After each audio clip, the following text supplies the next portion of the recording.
Isang babae ang nakakita ng kakaiba sa kalye. Isang matandang babae ang nakakita ng purong gintong teapot. Ang kasakiman ng isang babae ay agad na nag-aapoy. Mabilis niyang hinabol ang matandang babae. Papasok sa bahay ng isang matandang babae. Natuklasan ang teapot ay inilagay lamang sa silid. Hanggang sa lumabas ang matandang babae. Sumilip palapit sa teapot. Inilabas ang teapot sa bahay nang hindi inaasahan. At ang nobyo ay naghihintay sa labas. Ay start ang sasakyan at mabilis na umalis. Sila habang nagmamaneho. Di makapaghintay na suriin ang sanggol. Noon lamang nila natuklasan, ang teapot ay gawa talaga sa tanso, sa halip na ang mas mahalagang ginto. After magmaneho pabalik sa tirahan, inilagay ni Alice ang teapot sa isang di nakikitang lugar. Ang kakaibang kwento ay nagbubukas din dito. Aksidenteng nasunog ng curling iron ng scalp, biglang nanginig yung teapot sa tabi. Nakaramdam ng pagkalito si Alice, hanggang buksan ang takip ng tsaa. Noon ko lang napagtanto na may ilan pang cash dito. Lalong kakaiba ang naramdaman ni Alice. Amoy na amoy niya ang kayamanan. Nakatitig sa bagay na sumusunog sa sarili. Isang hula ang pumasok sa kanyang isipan. Muling dinampot ang mainit na curling iron. May mga cash talaga na lumalabas. Laking gulat ni Alice. Ito ay sapat kumpirmahin ang mga iniisip. Kung may nasaktan sa malapit, depende sa kalubhaan ng pinsala. Higit o mas kaunting mga cash ang lalabas sa pot. Ito ay tulad ng isang lamp ni Aladdin. Upang mas hatulan ang konklusyong ito, binangga niya ang mga paa sa furniture.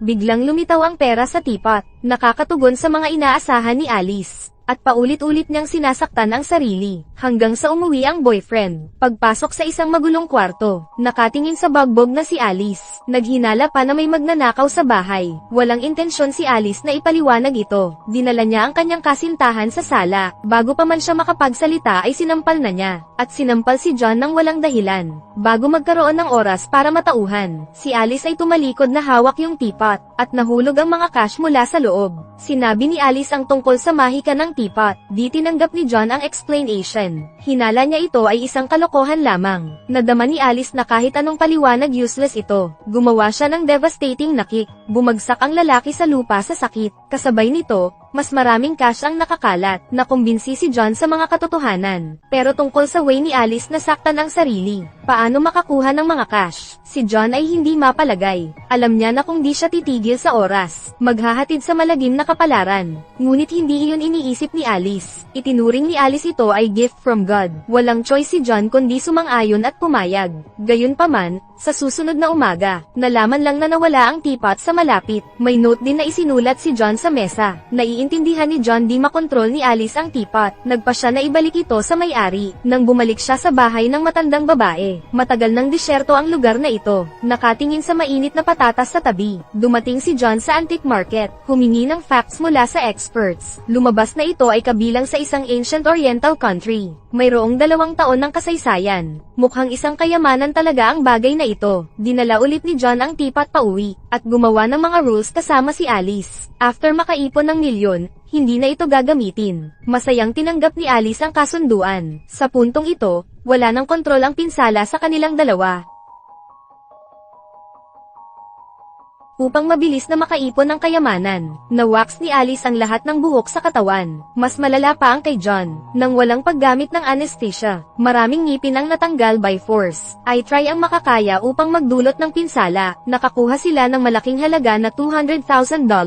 Madaling ayusin ang mga nakaraang bayarin. Ngunit kapag naramdaman nila ang masayang buhay, pumasok ang isang pares ng balbas na lalaki. Sinundo si John nang hindi nagtatanong. Bigyan siya ng magandang bagbog. Tinanong niya kung saan ang teapot, at sinabi ang teapot ay lumang bagay mula sa kanyang mga ninuno. Ito ay palaging iniingatan ng kanyang lola, at ang lola nila ay ang matandang babaeng iyon. Upang patahimikin ang galit na dalawa, nagsinungaling si Alice na naibenta niya ang teapot. Nabenta na. Kung ibebenta mo, siguradong may pera ka pa. Lihim na hinawakan ni Alice ang kaldero, magmadali at ibigay ang ilang mga cash. Ang 2 tao na nakakuha ng cash ay hindi gaanong sinabi. Tumalikod at lumabas ng bahay. Pero napakakulit ng boyfriend ni Alice. Pumunta sa library para malaman ang pinagmulan ng mga teapot. Nagulat silang dalawa sa impormasyong natanggap nila. Ang teapot ay may makapangyarihang power. Madalas na dumaranas ng backlash ang user. Ang 2 sa kanila ay walang anumang takot. Bumili si John ng kotse gamit ang teapot. Nakasuot si Alice ng malaking Singsing. Ang bahay ay pinalitan ng malaking villa. Noong nagdaos kami ng isang pagdiriwang, isang kakaibang doktor ang dumating, at ang kanyang target ay ang teapot. Hiniling na ibigay sa kanya ang kayamanan, at nagbabala na baka nasa panganib silang dalawa. Dapat ihinto kaagad ang paggamit nito. Pero paano silang dalawa sumuko ng ganito ngayon? Kaya pinalayas niya ang doktor. Nang dumating ang dating may-ari ng bahay na lasing, kinuha ang teapot at tumakbo palayo. Hindi niya alam ang sikreto ng teapot, kaya itinapon ko ito sa kalsada ng teapot. Ang gulong ay dumaan sa teapot, ngunit ang resulta ay nakakagulat. Hindi naman nasira ang katawan ng teapot. Ang ibabaw ay makinis pa rin tulad ng bago. Dahil dito ay hindi makapaniwala ang dalawa. Nagpasya din ang dalawa na bisitahin ang doktor. Gustong matuto ng higit pa tungkol sa teapot. Ang doktor ay kumuha ng ilang mga larawan. Sinasabi ang Rhea pot ay dumaan sa maraming kamay in 1,000 years. Nakakatakot ang mga wakas ng mga taong iyon. Ang teapot ay may mahiwagang power. Palawakin ang panloob na pag-iisip ng may-ari, hanggang sa hinayaan sirain ang sarili. Hiniling ng doktor na iwanan ang teapot, hayaan ilagay ito sa isang lihim na lugar. Tinanggihan ni Alice ang kanyang panukala, sinabi di siya makokontrol ng teapot. Sobrang tiwala sa sariling kalagayan, walang ideya na lalakas pa. Sa huli ay binawi nila ang teapot. Hindi akalain na pagkatapos ng dilim, nakascore muli ang balbas na duo. Hinanap namin lahat ng gamit nila. Itinaas ni Alice ang teapot para subukang huminto. Hindi naman mukhang nagulat ang dalawa. May kaunting takot pa rin ang nakatago. Sa katunayan, ang dalawang taong ito ay malinaw. Ang teapot ay hindi kailanman naibenta. Mas maunawaan ang katakutan ng teapot. Iyon ang dahilan kung bakit ayaw ibalik ang teapot, at pera lang ang gusto nila. Alam namin kung kailan titigil.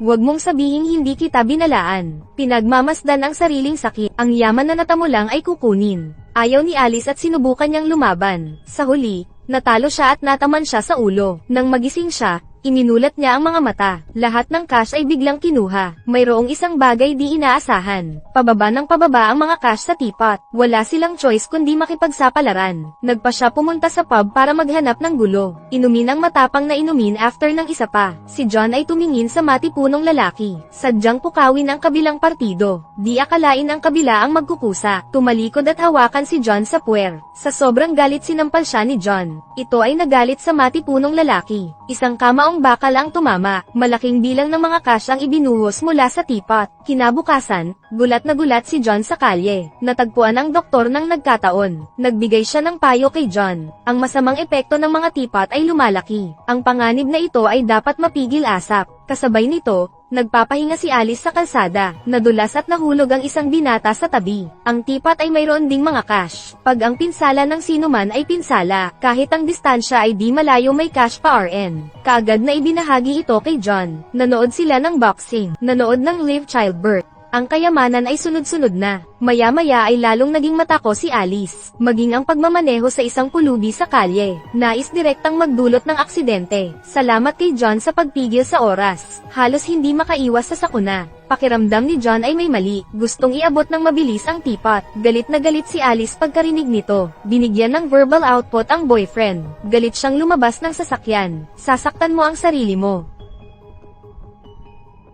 Isang malaking halaga ng pera ang nahulog. Labis silang nalilito tungkol dito. Malinaw na walang pinsalang nangyari. Paano na-materialize ang pera in thin air? At biglang natauhan si Alice. Nagsimulang insultuhan si John. Oo naman, marami siyang cash. Maaaring lumabas ang cash pag magsalita ng masakit. Umupo sa tapat ng isa't isa sa mesa. Nagsimulang magsabi ng masasamang bagay. Inamin ni John ang pagkip ng photos ng ex niya. Ang pera ay umaapaw sa kagalakan. Isang ganting atake ang sumunod. Nagtapat siya, nakahanap siya ng lalaki. Ang lalaking iyon ang dating may-ari. Galit na galit si John nang marinig ito. Ngunit ang mga cash ay lumilipad. Ang galit na John ay pumunta sa kapitbahay na may-ari. Ang dalawang tao ay nag-away sa isang disagreement. Si John ay na-headbutt sa oras na ito. Natuklasan din ng may-ari ang pagkakaroon ng teapot. Habang siya ay nakatingin ng mabuti, mabilis at mapagbantay na binawi ni Alice ang teapot. Unti-unting kumita ng mas kaunting pera through sa pagsasalita. Sa huli, konting barya lang ang lalabas. Kaya simulan ang pag-atake sa ibang tao. Ibinunyag nilang dalawa sa lalaki. Ang pet niya ay na-torture ng kanyang asawa. Naging sanhi ito ng pag-aaway ng mag-asawa. Bumalik si John sa dating workplace niya. Hanapin ang lover ng ex-boss. Ay reveal na may mental problems asawa niya. Ginamit ang strategy na ito para makakuha ng kayamanan. Isiniwalat ni Alice ang isa pang sikreto. Nabuntis ang kapatid ko bago siya nagpakasal. Ang aking bayaw ay sapat na hanggal at nag-took over sa gulo. Malinaw na kapag nabunyag ang sikreto, siguradong malaki ang kikitain dito. Pumunta ang dalawa sa bahay ng kanilang kapatid. Nang plano na i-reveal ang mga sikreto, si ate ay nagpapakita ng maingat na ekspresyon. Sa huli, pumayag si Alice. Hindi kayang sirain ang pamilya ng kapatid. Naiinis si Alice sa sarili pagka-uwi niya. Pakiramdam niya ay napaka-indecisive ko pa rin. Relieved talaga si John. Sa ilalim ng impluensya ng teapot, pinapanatili pa rin ang pangunahing kabaitan. Nagkaroon ng bagong ideya si Alice. Pumunta sila sa kakahuyan at gumawa ng hukay. Sa tingin niya, maraming masasamang tao sa lipunan. Kung makaalis sila ng masamang tao, siguradong maraming cash sa teapot na iyon. Pero ang tingin ni John niya ay baliw siya. Nasiraan ng loob at naliligaw. Natagpuan niya ang tahanan ng doktor. Sana makahanap ng solusyon. Tinanong niya ang doktor kung bakit hindi niya ito kunin. Sabi ng doktor ang teapot ay dapat kusang ibigay ng may-ari. Saka lamang maaalis ang mahika sa loob nito. Napagpasyahan niyang hindi sila titigil sa oras. At si Alice ay ganap na naadik dito. At ipinaliwanag na naliligaw din siya. Si John ay umakyat sa windowsill. Pinipilit si Alice na iwan lamang ang isa siya o ang teapot. Pinipili ni Alice si John pero, hindi maihihiwalay ang kanyang mga mata sa teapot. Naiintindihan na nahuhumaling pa rin siya dito. Huwag kang tumalon. Di pinansin ni Alice ang mga cash sa paligid niya. Sana lang maging ligtas at maayos ang boyfriend. Patuloy na tinutulak katawan niya. Nagising si John mula sa panandaliang koma. Nagpasya si Alice na ibigay ang teapot sa doktor. Nagpaplanong kumilos pag doon na. Di naiisip pag doon. Parang may hindi imbitadong bisita sa bahay. Sinundan ni John sa pintuan at tumingin. Nawala ang teapot sa mesa. Tumingin sa direksyon ng tunog. Ang kotse ng may-ari ng bahay ay umalis. Inakala nila na natuklasan ng may-ari ang sikreto ng teapot. Ang Gaaman ay nagnanakaw upang maiwasan ang evil weapon na guluhin ang mundo. Plano ng dalawa ibigay ang teapot sa doktor. Nakarating na sila sa bahay ng may-ari. Nagkagulo na ang kwarto sa mga oras na ito. Ang landlord ay mga pasa sa buong katawan. May hawak siyang baril sa kamay. Handang saktan sila kapalit ng mga cash. Sa kritikal na sandali, lumitaw ang balbas na lalaki. Napagtanto mawala ng kontrol ang sitwasyon. Binalak niyang agawin muna ang teapot. Ang may-ari at ang kanyang asawa ay malalim na nasangkot. Di mahalaga kung ano. Ay keep ang teapot. Binaril siya ng balbas hanggang mamatay. Sa pagpapaputok ng mga armas both sides, agad na nakatambak ang mga bayarin sa paligid. Si Alice at ang dalawa ay nagtago sa gulat, hanggang sa tuluyang matapos ang laban. Tiningnan nilang mabuti. Noon ko lang napagtanto both sides ay sabay na nasawi. Sa wakas ay nakolekta nila ang mga cash sa silid. At kusang inabot ang teapot sa doktor. Sa wakas, dumating ang doktor sa karagatan, at itapon ito sa ilalim ng karagatan magpakailanman.